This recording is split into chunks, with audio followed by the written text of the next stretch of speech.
ଗାଁରେ cottage industry MSME ନଥିଲେ ଗରିବୀ ଓ ଧନୀର ଅସମାନତା କାହିଁକି କମେନି? ଗୋଟେ ସରଳ ପ୍ରଶ୍ନ।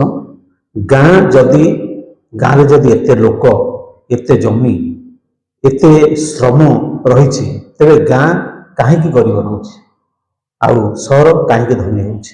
ସମସ୍ୟା ଶ୍ରମର ନୁହେଁ, ସମସ୍ୟା ଉତ୍ପାଦନ ଓ କଟେଜ ଇଣ୍ଡଷ୍ଟ୍ରି ଓ ଏମଏସଏମଇ ନଥିବାରୁ ଆଜି ଆଜି ଏହି ପରିସ୍ଥିତି ସୃଷ୍ଟି ହେଇଛି। ଆଜି ଏହି ଭିଡ଼ିଓରେ ଆମେ ଏହି ସତ୍ୟକୁ ସିଧାସଳଖ ଭାବେ ବୁଝିବା। ନମସ୍କାର ବନ୍ଧୁଗଣ, ମୁଁ ବିଷ୍ଣୁ ମହାନ୍ତି, ଆପଣମାନଙ୍କର ବିଷ୍ଣୁ ସେବା ଫାଉଣ୍ଡେସନ ୟୁଟ୍ୟୁବ ଚ୍ୟାନେଲରୁ ଆପଣମାନଙ୍କୁ ହୃଦୟପୂର୍ଣ୍ଣ ହାର୍ଦ୍ଦିକ ସ୍ୱାଗତ ଓ ଅଭିନନ୍ଦନ। ଆପଣଙ୍କର ପ୍ରେମ, ଆପଣଙ୍କର ପରାମର୍ଶ, ସହଯୋଗ ଦ୍ୱାରା ଆମକୁ ସମାଜ ସେବା କରିବାର ସୁଯୋଗ ମିଳୁଛି। ଏହା ଆମ ପାଇଁ ବହୁତ ଗର୍ବର ବିଷୟ। ସମୟ ନଷ୍ଟ ନକରି ସିଧା ପଏଣ୍ଟକୁ ଯିବା। ଆଜିର ଆଲୋଚନା, ଗାଁରେ ସବୁକିଛି ଥାଇ ମଧ୍ୟ ଗାଁ ଆଜି କାହିଁକି ଗରିବ? ପ୍ରୋବ୍ଲେମ କ'ଣ? ବର୍ତ୍ତମାନ ଗାଁର ସତ୍ୟ, ଯୁବକ ସହରକୁ ମଜୁରୀ କାମ ପାଇଁ ଯାଉଛି। ମହିଳାଙ୍କ ହୁନର ବା ସ୍କିଲ୍ସ ଘର ଭିତରେ ହିଁ ଦବି ରହୁଛି। କଚ୍ଚା ମାଲ ଗାଁରୁ ବାହାରକୁ ଯାଉଛି, ଲାଭ ସହରକୁ ଚାଲି ଯାଉଛି।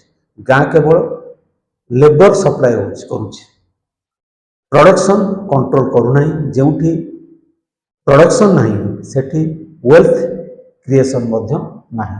ଏହି କାରଣରୁ ଗରିବ ଅଧିକ ଗରିବ, ଧନୀ ଅଧିକ ଧନୀ ହେଉଛି। ମାଇଣ୍ଡସେଟକୁ ବଦଳାଇବା ବହୁତ ଜରୁରୀ।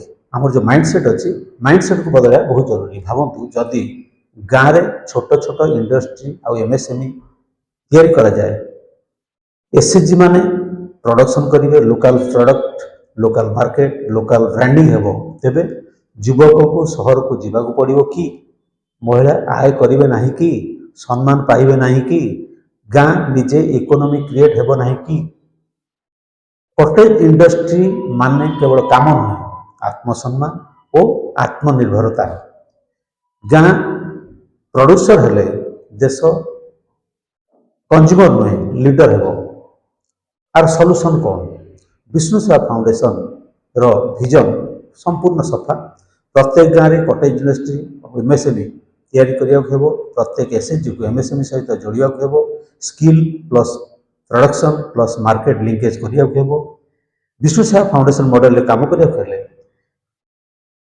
SHG based manufacturing, cluster based cottage industry, local resource ଆଉ local product, business plus social impact.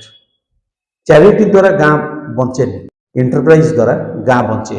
ଆମ ଲକ୍ଷ୍ୟ ଗାଁକୁ ଲେବର ହବ୍ ନୁହେଁ, ପ୍ରଡକ୍ସନ ହବ୍ କରିବା। ଯଦି ଆପଣ ଗାଁର ଯୁବକ, ଏସଏଚଜିର ସଦସ୍ୟ, ସୋସିଆଲ ୱାର୍କର, ଚେଞ୍ଜ ମେକର କିମ୍ବା ଲୋକଙ୍କୁ, ପରିବାରକୁ, ଗାଁକୁ, ଦେଶକୁ ଆତ୍ମନିର୍ଭର କରିବାକୁ ବା ଦେଖିବାକୁ ଚାହୁଁଛନ୍ତି, ତେବେ ବିଷ୍ଣୁ ସେବା ଫାଉଣ୍ଡେସନ ସହିତ ଯୋଡ଼ନ୍ତୁ। କଟେଜ ଇଣ୍ଡଷ୍ଟ୍ରି ଓ ଏମଏସଏମଇ ଆନ୍ଦୋଳନର ଅଂଶ ହୁଅନ୍ତୁ। କମେଣ୍ଟ କରନ୍ତୁ। ଗାଁକୁ ପ୍ରଡ୍ୟୁସର ହବ୍ କରିବାକୁ ମୁଁ ପ୍ରସ୍ତୁତ। ଆପଣଙ୍କର କମେଣ୍ଟ, ଉପଦେଶ, ପରାମର୍ଶ ଓ ସହଯୋଗ ଦ୍ୱାରା ଆମର ଆତ୍ମବଳ ଓ ଆଗ୍ରହ ବହୁଗୁଣରେ ବଢ଼ିଥାଏ ଓ ଆମକୁ ସମାଜ ସେବା କରିବାର ଅକ୍ସିଜେନ ମିଳିଥାଏ। ଏହା ଆମ ପାଇଁ ଗର୍ବର ବିଷୟ। ଭିଡ଼ିଓକୁ ଲାଇକ୍ କରନ୍ତୁ। ଯଦି ଏପର୍ଯ୍ୟନ୍ତ ଚ୍ୟାନେଲକୁ ସବସ୍କ୍ରାଇବ୍ କରିନାହାନ୍ତି, ତେବେ ତୁରନ୍ତ ସବସ୍କ୍ରାଇବ୍ କରନ୍ତୁ, ବେଲ୍ ଆଇକନକୁ ଦବାନ୍ତୁ। କାହିଁକି ନା ନୂଆ ଭିଡ଼ିଓ ଅପଲୋଡ଼ ହେବା ମାତ୍ରେ ଆପଣ ଦେଖିବାର ସୁଯୋଗ ପାଇପାରିବେ। ଯେଦିନ ଉତ୍ପାଦନ କରିବ, ସେହିଦିନ ଗରିବୀ ନିଜେ ପଳାଇବ। କଟେଜ ଇଣ୍ଡଷ୍ଟ୍ରି ହେଉଛି ଗାଁର ଶକ୍ତି, ଦେଶର ଭବିଷ୍ୟତ। ଜୟ କର୍ମ, ଜୟ ଉଦ୍ୟମ, ଜୟ ଆତ୍ମନିର୍ଭର ଭାରତ।